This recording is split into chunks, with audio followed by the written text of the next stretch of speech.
getting people to reach out. Okay, we're getting ready to go live. Yeah, we're crying.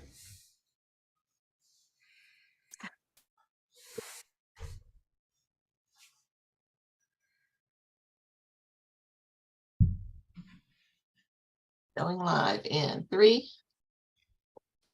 2, 1. Welcome, everybody. We're so glad you could be with us again this week for another episode of Mental Health Awareness. Join 28th, 2023, we have Mr. Aaron Avila. And it looks like my internet is a little unstable today, so hopefully this will come through clearly to everybody else. I keep getting a flash up on my window saying it's unstable. But we also have with us today, of course, our fearless leader, Jennifer A. Whitaker from Jaws Coffee Chat. We have C-Snaps. And of course, I'm Elizabeth Overkirsch with Oh My VA Admin Services. We always like to give a special shout out and thanks to some very great people who are replaying our podcasts on their platforms. That would be Marcus Hart of Transform You Media, Zach Clayton of the PAC channel, Jay Stoyan of the Disability channel, and also Lawrence Wingate of Wingate TV. We are always so appreciative of their participation. Be sure to share, like, and subscribe to the media pages for these groups and ours as well, or wherever it is you happen to come across our podcasts. And I'm going to turn it over to C-Snaps and Jennifer and, of course, Aaron. Take it away, ladies and Take it gentlemen. away, Snaps. Okay, so we have with us our guest, Aaron Avila, and who is the CEO of Stokes TV Media. He is a survivor of a near-death experience caused by a brain aneurysm and a stroke. He also is an advocate for stroke survivors in our community. So would you tell us more about yourself and about how you help stroke survivors? Sure, Snaps. My name is Aaron Avila. I'm CEO and founder of Stroke TV Media, as Snaps has told you. But, really we help stroke survivors find life after stroke and do that on a global basis. Worldwide, help people all over the world, and it's really, really exciting. And Jennifer and Snaps and I were talking because it really is about mental illness. Yeah, mental illness. Correct way to say it. Yes, it's about mental illness. Now I was telling Snaps and Jennifer that, believe it or not, stroke survivors have a high rate of mental illness and suicide. I just told Jennifer Snaps that 3 months ago, a dear friend, stroke survivor, committed suicide. And I was suicidal in the beginning. Normally, what ends up happening is we end up blaming life, doing life, and then this fast lightning strikes end up like this. When I first had my stroke and my brain aneurysm, I could barely hold my head up. I was suicidal. I couldn't speak. You couldn't understand me. I now sound like I'm a father. I'm very aware of that. I'm okay with it. It's better than being mute like it was. But suicide is very common. That's kind of what I do. I help people. Jennifer.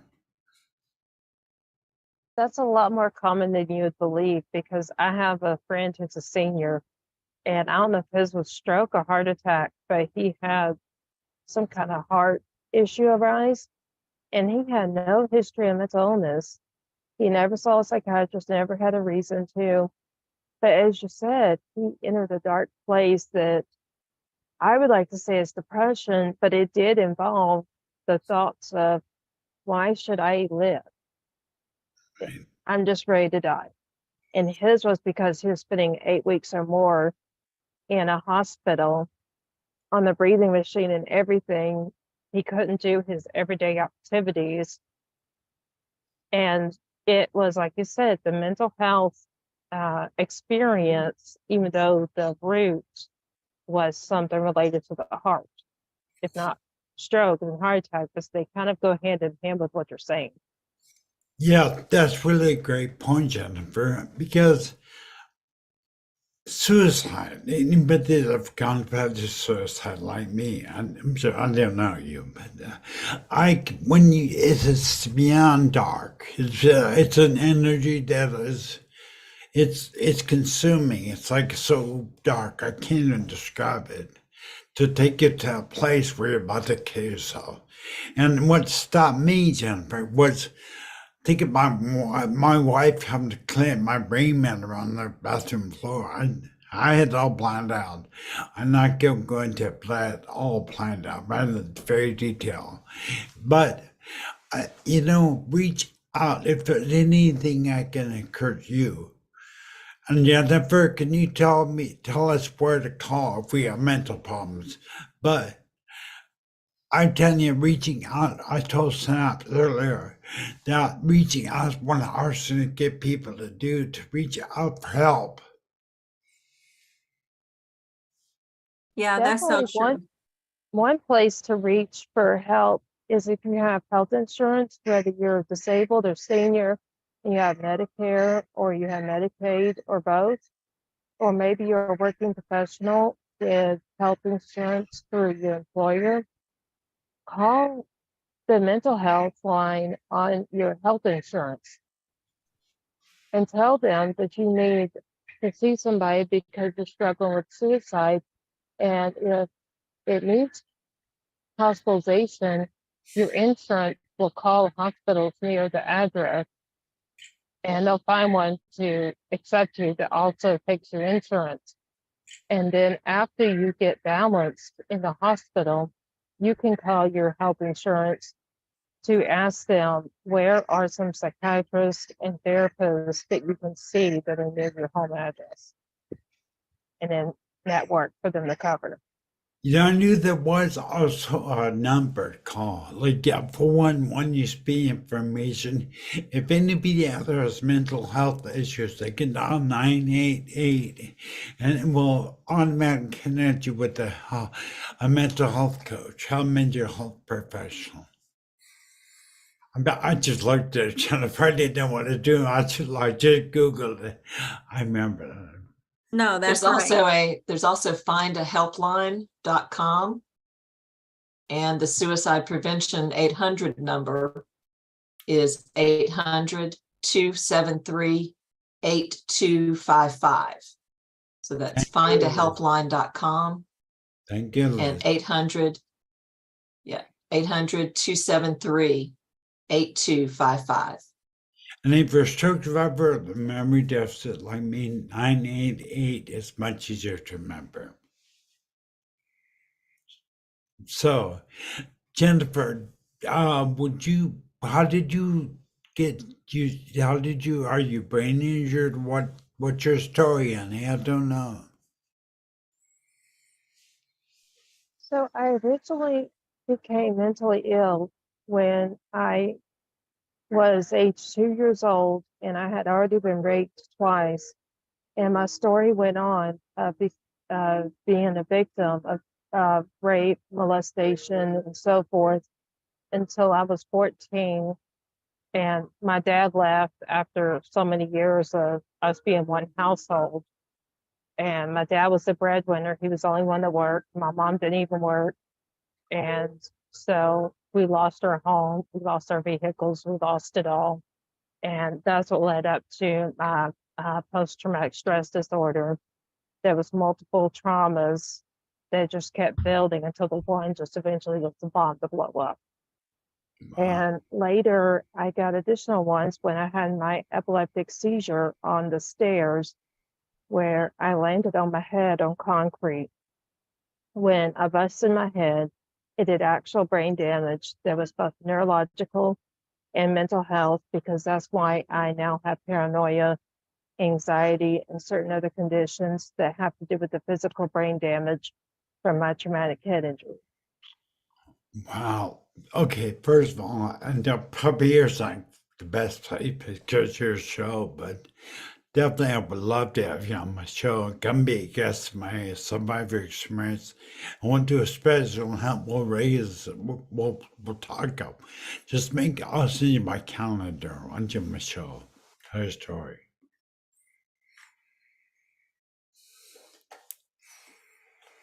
You can too, Snaps, by the way. No, it's Yeah, fine. and- Yeah. And Uh, let's definitely get him on the schedule for another day, Mr. Aaron. Maybe we can text or email to find the time that works for all three of us, or even four of us if we don't see snaps in the afternoon. That'd be a great That's- idea for our listeners to look forward to as well. That was a great idea, Jennifer. It'd be really fun. I think we'd have a good time together. Yeah, thank you. Yes, and so I definitely understand how suicide definitely plays a big part into a lot of our stories when we are going through some mental health challenges. And so, like, we've been covering topics that deal with like the root causes of what causes us to go down that spiral. And we've been talking about grief and just some other topics that lead into our down spiral of going into those negative places, like negative self-talk and just all those other things. And so today we're going to talk about abandonment, which is also something that we indirectly feel when we're going down what I call the rabbit hole. I think counselors call it when we're spiraling and we just don't know how to get out of that hole to like pull ourselves back up. And so we need to look for the light at the end of our tunnel. And so I always define what we're going to be talking about today. So the definition of abandonment is the act or instance of leaving a person or thing permanently or completely. And we act this out through like self-abandonment. Have we abandoned ourselves? Or through some abandonment that's like out of our control, like I know I saw that you used to work doing in the water industry. And so you probably felt some type of loss behind not being able to work anymore through that industry. And so I've also felt a loss in not able to do some of the things that I've done. And so when you feel that loss, sometimes you go into self-abandonment, but sometimes like that loss in our cases was out of our control. We just have a loss that we need to deal with. So before I go into the abandonment of that's out of our control, I want to go into the abandonment of self-abandonment, because sometimes when we go through an abandonment that's out of our control, then we'll also tend to abandon ourselves. And so what that looks like is we can be understood as rejecting our own thoughts, our own feelings, and our own needs. So we may go without showers. We may do the negative self-talk. We may even reject our feelings and, oh, I want to be happy today, and I know I'm feeling sad and need to deal with it, but I'm just going to pretend that I'm just having the opposite day. Examples of self-abandonment is not trusting your instincts, second guessing yourself, overthinking, ruminating, letting others make decisions for you, assuming they know more than you do, people pleasing, and just many other things, hiding parts of yourself or giving up your interests and goals and not sharing them. And so some of this information I've taken from Live Well with Sharon and Martin, and that's on her website.com. And so there's plenty of things that are on that list. I just took a couple off of there. And so have you ever experienced any like self-abandonment in your life? Is arguing me stamps. Yes, either you or Jennifer. Yes. Jennifer, can I go first? That's all right. Okay. Well, you put in the words, honestly, and I actually need to call it quick kind of snaps. I don't mean need this. What is your first name? Me? Yeah. Oh, it's Mayaka. Okay, we'll stick with taps. Uh, okay. Well, you put into words what I'm seeing for 13 years. Honestly, it's because when you're a stroke survivor or any type of survivor, like just Jennifer just courageously admitted she was a survivor of abuse. And anytime you go through that type of situation, there is a stages of grief we all deal with. One of the stages of grief is abandonment. Is I felt abandoned. I felt grief when I had my stroke. I felt grief. I did. So maybe that's what triggered my suicidal thoughts. I never thought that was pretty great, Sam. So it was great. Thank you. You want to Well, go, Jen? I was going to say, as far as what Mr. Aaron had to say, that makes sense that he would grieve because he lost his health or something that was part of who he identified himself as being. Yes. So, like how grief is a loss of anything, that was still a reason to grieve in the loss. Yeah, when you have a stroke or any type of trauma now, I'm seeing it more talking to you girls, but it's grief. It's that 5 stages of grief, and I went suicidal for a lot of reasons that Jennifer have in common, but I contemplated suicide several times as a younger person. And, I realize now it was because I felt abandoned. You talk about abandoned. I was adopted. Okay, I was given up for adoption as a baby. And I realize now, I looking back after what Sam just said, that I felt abandoned on life since I just, man, so don't realize what you've just done for me. I appreciate that. Mm.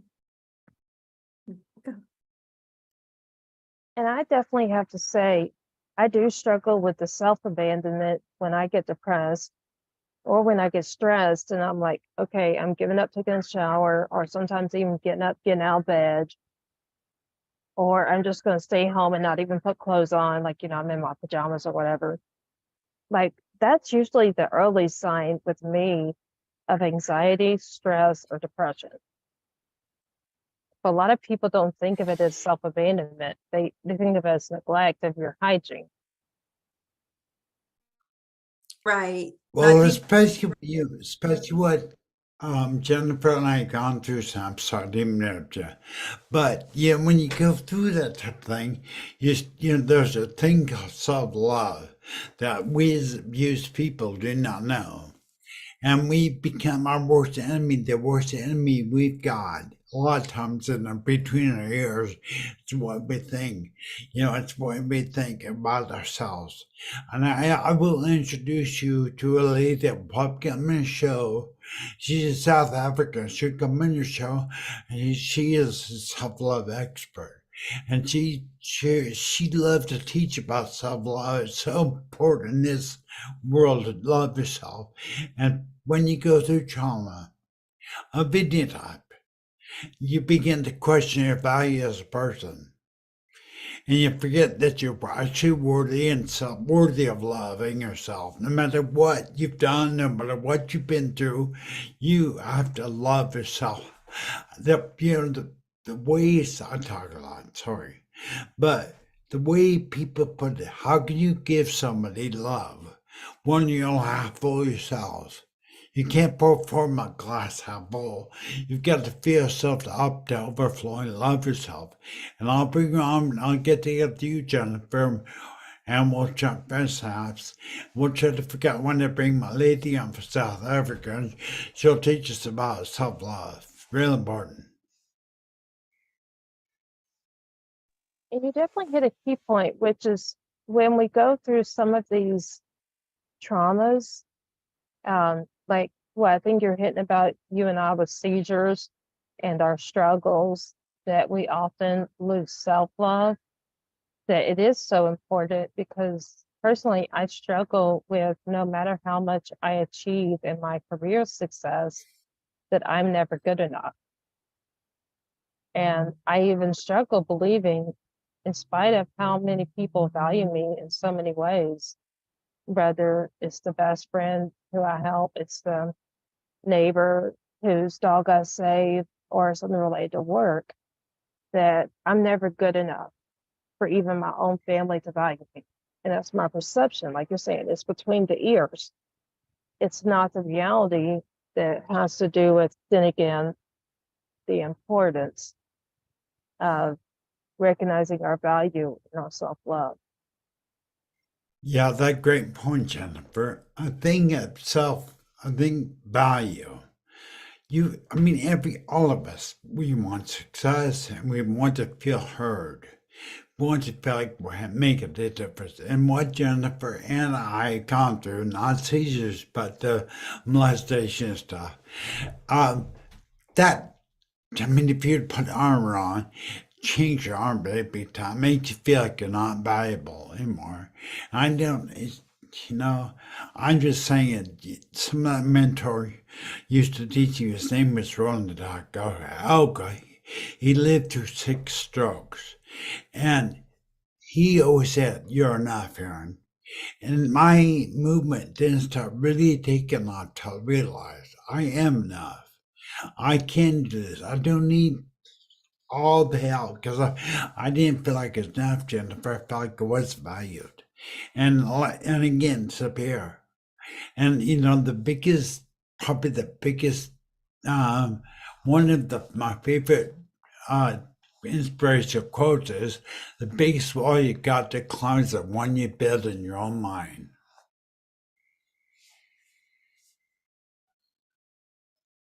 One time, Mayaka said on one of our shows, we are our own worst enemy.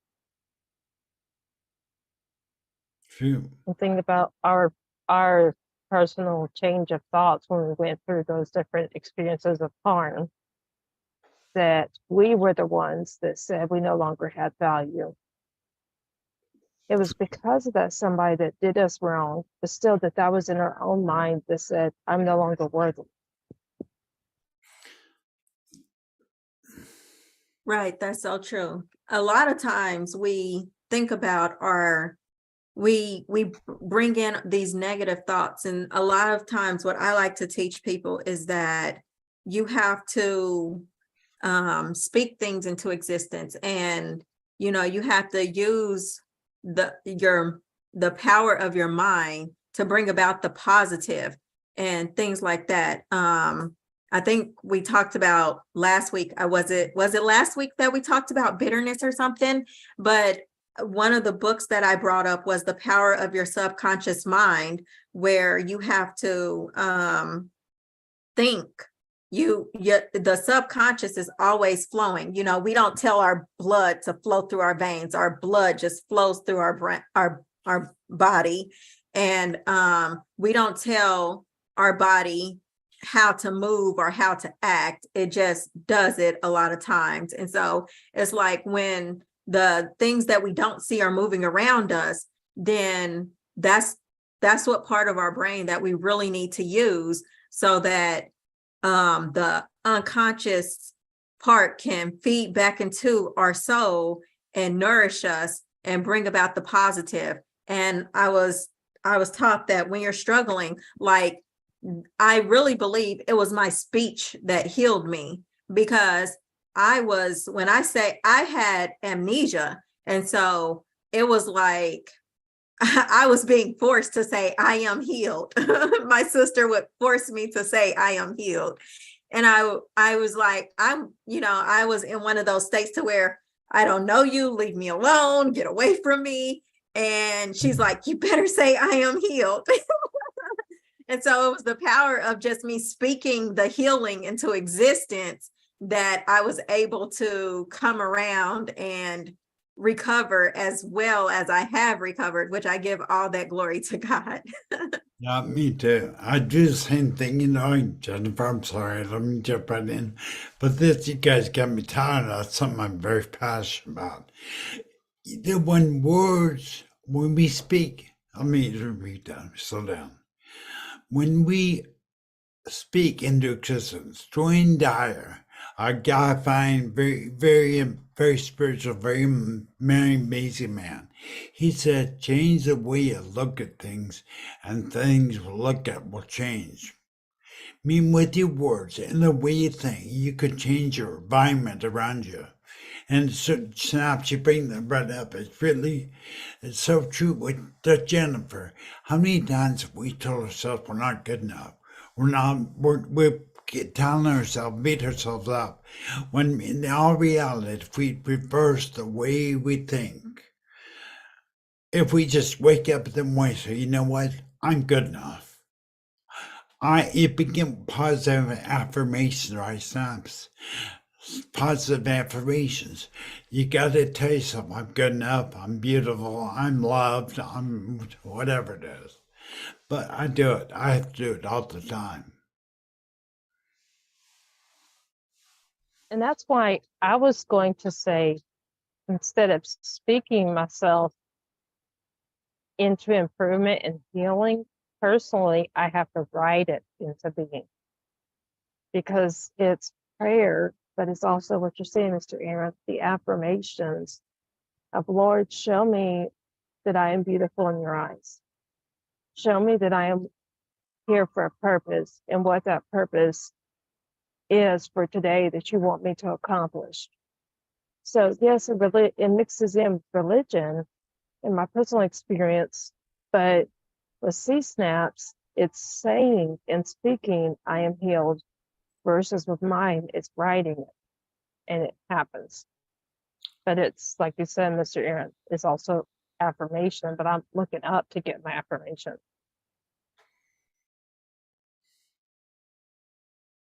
Right. And so I don't know if for the Christian people, there are plenty of books out there, and I think most religions that teach about how to give yourself those positive feedbacks. But one of the books that I read was Joel Osteen book, Empty Out the Negative. And in that book, he listed every Bible verse about who God, well, I'm not going to say every, but he listed out a lot of Bible verses about who God says that you are. I am beautiful and wonderfully made, and just different things like that. He just listed them all out. And so I enjoyed that a lot. That book helped me discover who I am, so that if God says this is who I am, I'm able to speak it more better. So yeah. It's amazing. There's power in affirmations, power in words, as you said, Snaps. If you take the word I am and then pull up anything, I am beautiful, I am successful, I am whatever it is, whatever encourages you. It's funny, today I do every Monday, True TV Media, Charter Network shares a motivational video. And today's video was I Will Not Give Up. And it's really, really amazing that if you say to yourself, okay, I'm not gonna give up, I'm gonna succeed. There's a saying that says that victory is certain for those who will not stop trying. Yeah, I mean, you want to be victorious in life, don't stop trying. I don't care. I've been a stroke survivor now for 13 years. But you know what? I'm not going to stop trying. I got a dream of riding a horse someday. I'm in a wheelchair. I got a dream of riding a horse. I got a dream of walking. You know what? I'm going to. Why? Because I just spoke it. That's why. Right. Love that.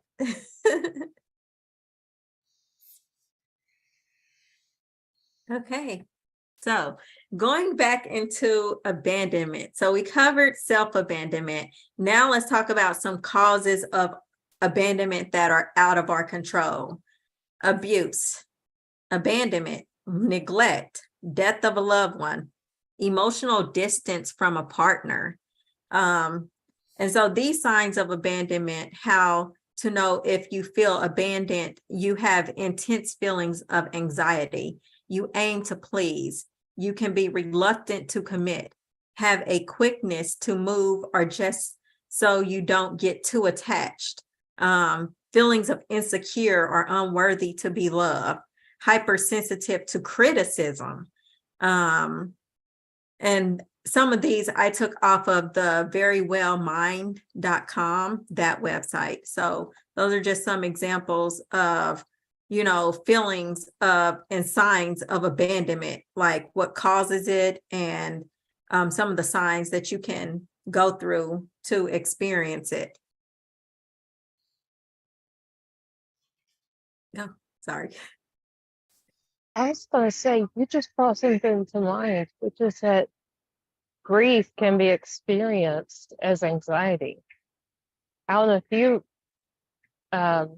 noticed this, but when my dad finally passed that last Wednesday of July, and then especially after the first Wednesday of August, when I got to pay my condolences for his father, I went through all kinds of anxiety, and I just never knew until what you said if that's how grief can be. I always thought it was crying, depression, or like you said, separation, isolation. But how many people realize it can be the anxiety you get when you lose, whether it's your home, it's your loved one, or anything else that causes us to grieve? I do want to bring this up. I know we talked about it previously, but something that the grief lady said to me, and it sticks with me all the time, is that, when do you go get help? Because a lot of people, when they go through trauma, when they go through abandonment, when they go through this abuse or neglect of a loved one, a distance from a partner, when you go through this, when do you seek help for that grief? And she told me that you seek it right away. It's like getting a flat tire. You don't wait days later to get help with your flat tire and go like, and that's like your main car. You don't go like days to get help. You're calling roadside assistance talking about, come help me now. And that's what she says, that, with the whole grief thing, we need to be calling right away to get help wherever that whoever that person may be, that's who we need to call to get help. Or that place. Because how many people say before the pandemic or before a head injury or whatever that caused their struggle or their trauma, how many people before then were seeing a therapist, were seeing a psychiatrist, or were on medication, even if there's a primary care doctor prescribing it? How many people actually realized this is what I need to do because this grief is grief? I mean, some people may think, oh, well, this is just a cycle of life and I need to stand strong. I mean, and how many people try to stand strong because they're still expected to show up at their job, whatever kind of job. They're still expected to take care of those kids that they have at home. And they may not know that it's okay to take time to themselves, whether that's going to a partial hospitalization, it's going to mental health care, or it's just going to a doctor like a psychiatrist or primary care to get medication to help them through it. I think that's part of the hurdle. It's not necessarily they don't know it's there, even though that is one problem. I think others is realizing that grief is that flat tire that you need to call help about and not wait until it gets worse. Unless you lose your social circle because you isolate yourself from them for too long for them to know that you still care about them, or whatever's the Yeah, way you display. I think that's for you bring up a great point. And it's almost a self-imposed stop or block that says you can't be out for help because you'll be seen as weak. You'll be seen as emotional, whatever. But I think we tell ourselves, don't open up. I mean, because what we've seen this week, we're bold. You can go so far as tell us we're to blame. Right. And And how many go ahead. people feel shamed or ashamed of themselves that they have to get that kind of help? And so it's even their self-imposed shame, talking back to what we were talking about earlier on the show. There were self-imposed like emotions. So many self-imposed are not worthy, even if no one else even knows they see somebody that's a mental health provider. Right. That's exactly because I was in that state, and I'm just going to be honest. For me, it was just not knowing. Before I got sick, I knew that I was experiencing something. I never dreamed that it would turn into complete amnesia, but I knew I was experiencing something. And, I didn't really know who to tell for help. I didn't know who to call for help. I would tell my family members about it, and they would go, "Oh," and this is where I think people need to be more educated about the mental health community, because they would go, "Oh, don't talk like that. You could end up in a hospital." Well, maybe that's where I needed to be, and I just didn't know it at the time, But, stuff like that is just not knowing when you need that help and not being able to get it. And yes, if you're overwhelmed, because anxiety to me is a big one, you need to take that break. And you can tell your job you're taking a mental health day or something. I feel like that should be an option, to just take a mental health day and say, I need it, because you never know what that could turn into. You never know what that small little thing, that small grief of you not getting help could turn into. Okay, sorry. Well, there's kind of a stigma. Let's face it, let's be real. There's a stigma. Society as a whole, and you're breaking out glass ceiling by you and Jennifer Samps, doing the show, because it's got to be awareness. It's like stroke. Did you know that in the U.S., I'm going to say God, so I am, but in the U.S. alone, someone has stroke after 40 seconds. Did you know that? No. Why? Because people have not been made aware. And by us getting together and doing this podcast, by Jennifer and you doing your show, your podcast, Sam doing your podcast, starting your company, we've got to. They should be teaching children in school about mental health, about strokes, because it's so common. But the problem is, what did we do? We end up committing suicide. Why? Because we had no place to turn.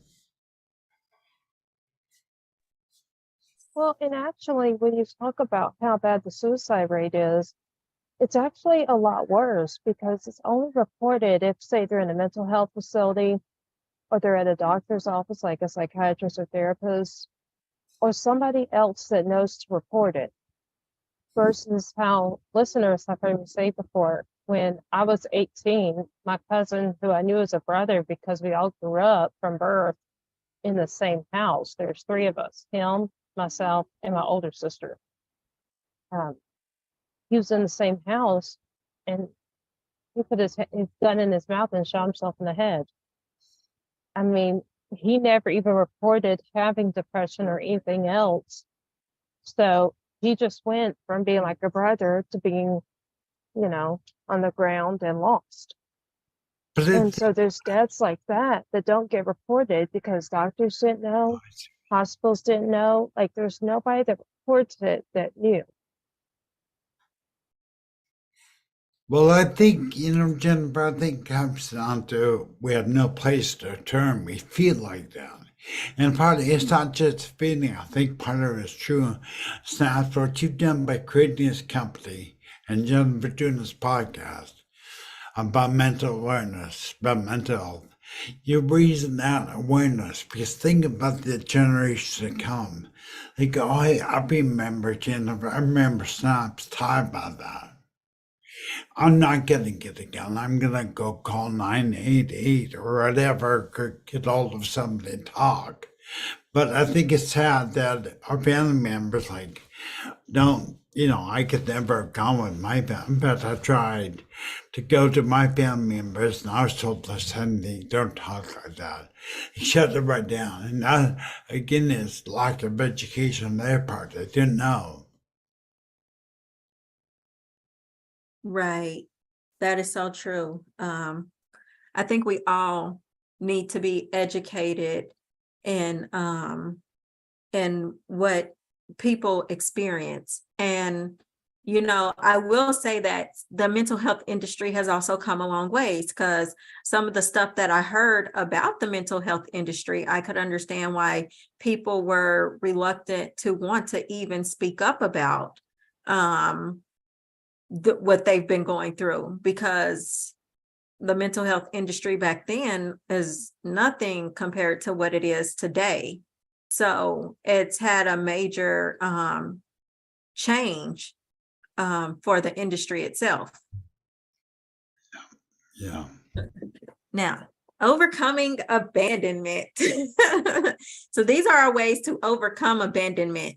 And it's to really, and these steps kind of go not just for abandonment, but I would say take them for other mental health struggles too, like grief, like bitterness, some of the things that we talked about in the past. And so acknowledge the deep hurt. You have to acknowledge the hurt. In some cases, there are no goodbyes, no last words. It's just a loss, especially when dealing with abandonment. So we first have to acknowledge that, this is a real thing that we've experienced. And then we have to identify, why is this thing affecting me so much? Like, do we sit down and actually have those talks with ourselves to say, why is this affecting us so much? I know I didn't. And then step 2, identify your symptoms. You usually deal with pain in 2 ways. You might become overly needy and wanting and feeling like you need to be reassured all the time, or you might be the opposite extreme. You withdraw and you don't want to be close to nobody, because if you get close to somebody, then that person might hurt you, and you withdraw and you don't want to be a part of their community anymore. So if you're part of the former category where you feel needy and you feel that you need to fill that empty space, who is willing to give you that attention? Or if you often come off too strong in a relationship, you may scare the other person away, and nobody wants to be bothered with you. And this our last topic is anger. And with that, we're going to talk about forgiveness. But that often is like, how people get you sucked into their story, and like of you being down or something like that. You're down and you're hopeless, and they just want you to feel what they feel. And then you'd be like, well, I really don't want to be around that person, because they're always telling me how down they are and how depressed they are and how they can never get over this thing that they're going through, whether they have any of these symptoms, whether a person is grieving, whether a person feels abandonment, or, it's like, how do we go from our stuckness to growth and healing and encouragement? And then the last part is to take action. And this is where you talk to a close friend, talk to a relative, get a professional counselor or psychologist or psychiatrist. That's what I'm trying to say. So get those people to talk to you, so that you'll know exactly so that you can get the help that you need. But first you have to identify the problem, the situation, in order to know where you need healing, because a lot of times nobody is going to know how to help you, because your you help yourself, or go. Go, Jennifer. I was going to say, if they don't know who to see, they can go to their primary care doctor, and the primary care doctor will tell them what kind of other doctor or provider to see. Yes, that's true. And we know our story better than we know ourselves. That's what I'm trying to say. And so, and that's true what you said, as far as the primary care can help. But like, I don't know how well they can help, but it's like, if you can tell your story to them, they'll have a better understanding about how to help you. There we go. So I guess to wrap it up, don't just abandon yourself when things go wrong, because a lot of it starts with self-abandonment. And then recognize the cause and the signs of abandonment if you're experiencing abandonment. Also, acknowledge the hurt, identify your symptoms, and then take action to get help. And so, do you all have any final words on the topic of abandonment? Well, I would like to say something. Go ahead. That's strange, how snaps.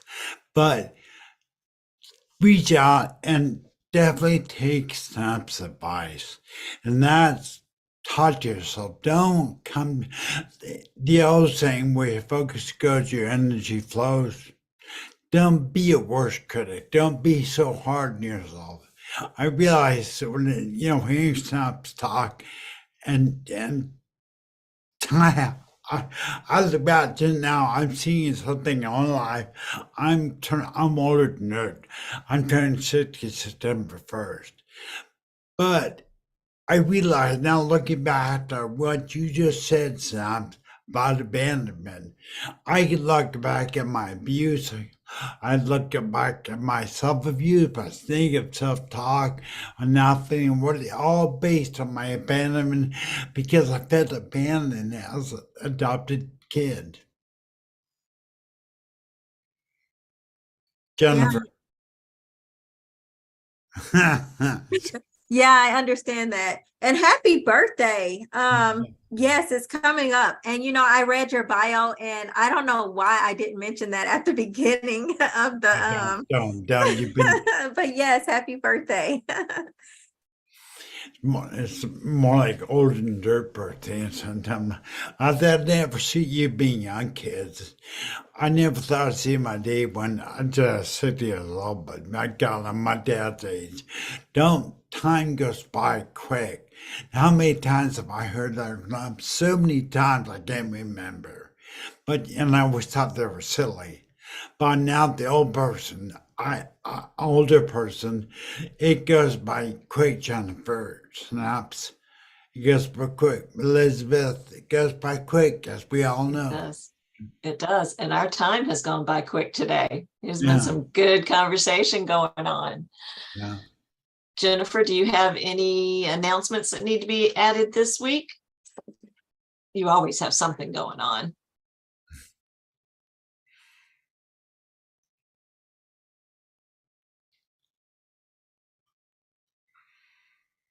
Oh, Chip wants you to write it down. She wants you to say something, John. Yes, I was trying to get my I phone get to it. my Zoom.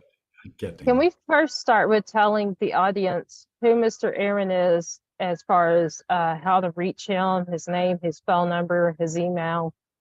So if they're curious, want to know more about you and Stroke TV, they can reach out.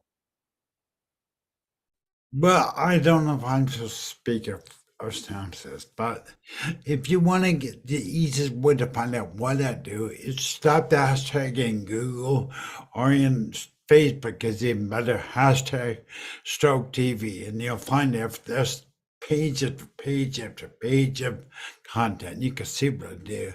But if you want to get a hold of me, I get to email me.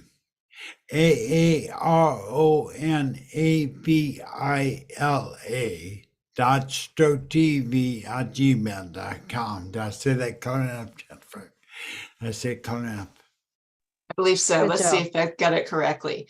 Stroke TV, and Aaron Avila at stroke.stroketv.com. So AARONAVILA At dot gmail.com. at gmail.com. Okay. And I will make sure that gets into the description and the comments. So AARONAVILA dot STROKETV at gmail.com. We'll make sure that gets into the description as well, because that's a lot of letters to listen to. So Jennifer, do you have anything else? Yes, so I'd like to let everybody know that the Monday mission with Project Die Hard is being relaunched. Anticipated date of November 6th, 2023 as the next launch date to try to get it back going. In order for us to be able to do this, we need everybody who wants to help veterans, whether it's on the podcast or it's being part of the team, it's getting services, sponsoring, however you want to help Project Die Hard, to please email Monday, MONDAY at projectdiehard.org and schedule with Kurt Roskoff at calendly.com/special, the letter K, mentor. And both ways will help you get in touch, as well as to go to Mighty.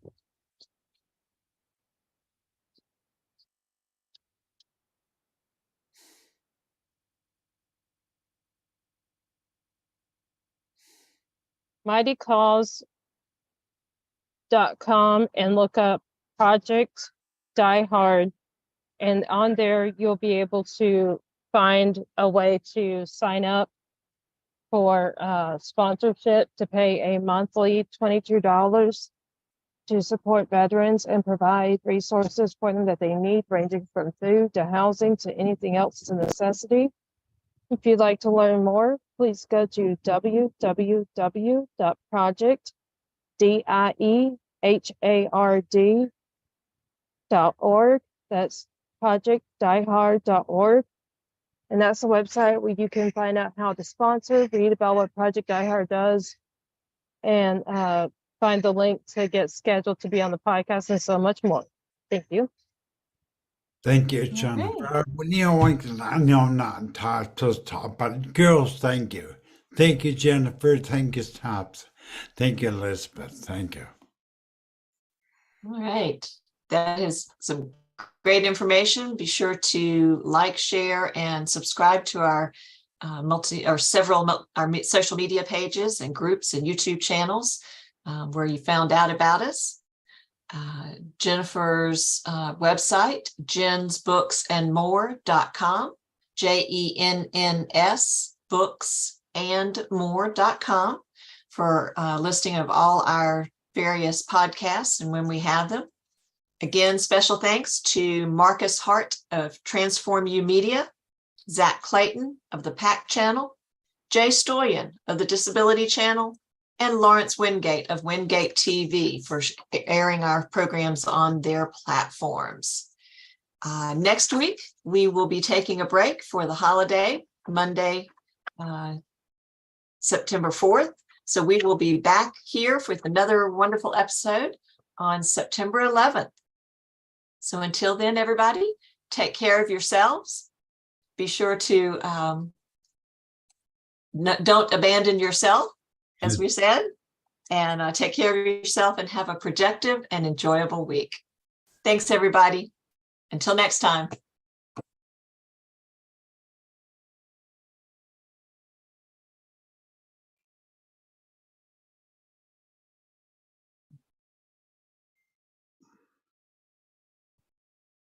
Thank God. So my brother's going to Elizabeth, push the stop button. There's still one that's recording. Oh, great. Emily, if you can stop the the other YouTube? Kurt, can you stop it, please? Emily, you're an engineer. Come on. Emily, The advantages of the challenges of technology.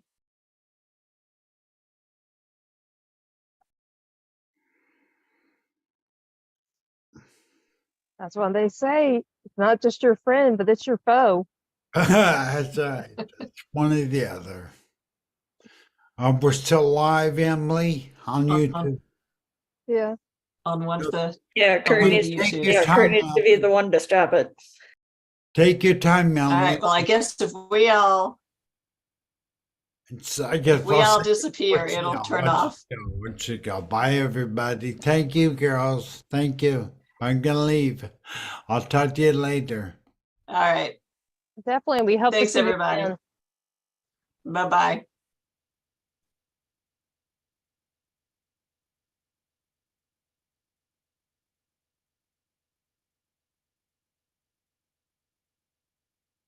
Kurt, can you stop the recording? Okay, so what I'm gonna do, since I don't know if he's there or not, is I